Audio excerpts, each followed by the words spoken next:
Hello mga moms at sa lahat ng taga-subaybay ng Team Circlet TV. For today's video ay maglilipat tayo ng halaman. Nung nagpatambak nga tayo ng lupa dito sa bakuran, meron ako mga snake plant dito sa may gilid, sa may bakod. So hindi ko siya naalis kaya natabunan siya. Bale 2 months na nandito lang siya. Maganda din kasi itong snake plant. So, pwede siyang indoor, pwede siyang outdoor. So, ngayon, ililipat ko siya sa puting paso at ilalagay natin dun sa main door natin. Medyo struggle nga yung pagbubunot natin kasi talagang lumalim na yung kanyang ugat.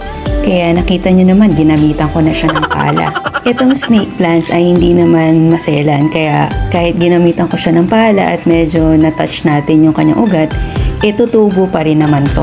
Kailangan lang alisin yung ilan sa mga lupa na napunta dun sa mga singit-singit ng dahon niya.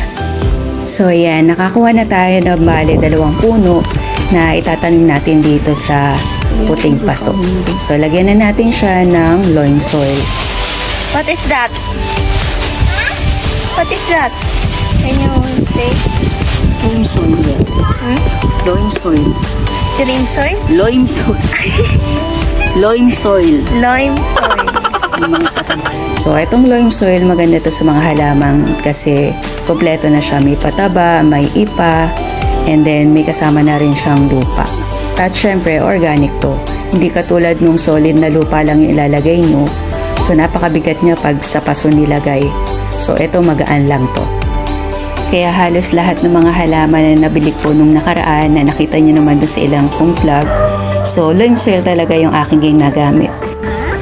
Naisipan ko nga lagyan ng tali itong snake plant dahil merong mga dahon na parang nakahapay siya. So, nilagyan ko ng tali para mas magandang tingnan. So, ngayon naman ay alisin natin yung mga lupa-lupa na nakadikit dun sa halaman. So, para mas maganda siya, mas makita yung kintab ng kanyang mga dahon.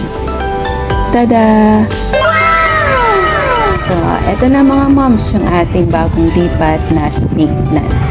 So, dito na siya nakapwesto sa front door natin kasama nung iba pang halaman na nabili natin nung nakaraan. Thank you for watching. Bye-bye!